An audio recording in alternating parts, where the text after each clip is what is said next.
नमस्कार. मी वैशाली. आज आपण अगदी सोप्यात सोप्या पद्धतीने शिंगाडा पिठाचा शिरा बनवणार आहोत.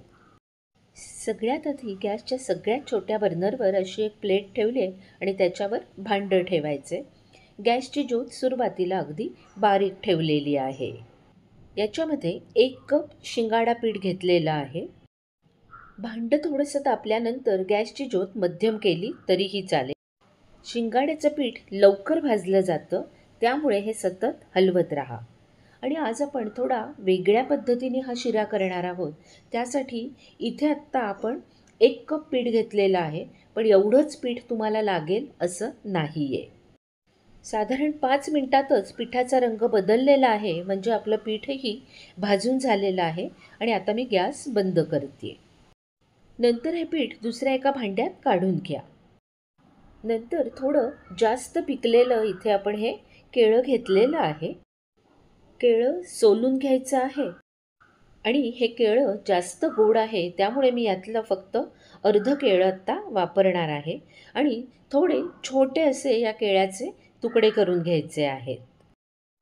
गॅसवर परत कढई गरम करायला ठेवली. गॅसची ज्योत आत्ता मध्यम आहे आणि याच्यामध्ये 1 टीस्पून एवढं साजूक तूप घातलेलं आहे. तूप तापत असतानाच याच्यामध्ये काजू आणि बदामाचे काप घातले आणि नंतर ते साजूक तुपामध्ये असे व्यवस्थित परतून घ्यायचे आहेत.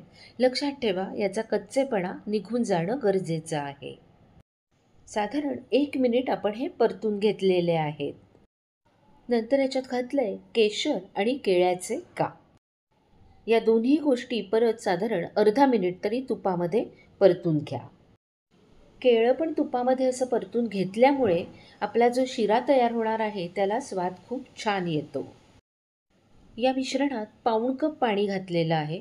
हे साधंच पाणी आहे, म्हणजे गरम वगैरे करून घेतलेलं पाणी नाही आहे. या पाण्याला व्यवस्थित उकळी आली की ह्याच्यामध्ये पाव कप मिल्क पावडर घालायची आणि हे सगळं मिल्क पावडर या पाण्यामध्ये व्यवस्थित एकजीव करून घ्यायची. मिल्क पावडर या पाण्यामध्ये व्यवस्थित एकजीव झाल्यानंतर याच्यामध्ये घालायची आहे गूळ पावडर. इथे मी पाव कपापेक्षा कमी गूळ पावडर घेतले, पण याचं प्रमाण तुम्ही तुमच्या आवडीनिवडीनुसार कमी जास्त सहज करू शकता. पण मी सुचवेन की पाव कपापेक्षा कमीच तुम्ही इथे गूळ पावडरचा वापर करा. आणि या मिश्रणाला उकळी आल्यानंतर थोडं थोडं असं भाजून घेतलेलं पीठ या मिश्रणात घालत जा.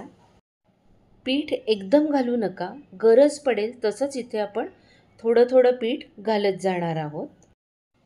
पीठ घालत असताना आधी आपल्याला वाटतं की आपला हा शिरा थोडा चिकट होतोय का काय, पण अजिबात काळजी करू नका.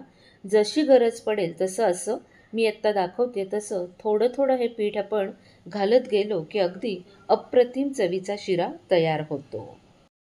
नंतर याच्यात घातले वेलची पावडर, थोडेसे काजू आणि बदामाचे काप आणि 1 टेबलस्पून साजूक तूप. सगळं मिश्रण आता एकदा परत इथे व्यवस्थित एकजीव करा आणि या मिश्रणावर झाकण ठेवा 1 मिनिटासाठी. हा शिरा बनवायला अर्धा कप शिंगाड्याचं पीठ लागलेलं आहे. 1 मिनिटानंतर झाकण काढून घ्या. हेल्दी म्हणता येईल असा गूळ घालून केलेला शिंगाडा पिठाचा शिरा तयार आहे. व्हिडिओच्या थंबनेलसाठी या शिऱ्यावर काजू, बदाम आणि थोडंसं केशर घालते. एरवी याची गरज नाही आणि या मिश्रणात 4 वाट्या शिरा तयार झालेला आहे. व्हिडिओ आवडला असेल तर लाईक करा, कमेंट करा, शेअर करा आणि हो, चॅनल सबस्क्राईब करायला विसरू नका. भेटूया पुन्हा पुढच्या भागात. नमस्कार.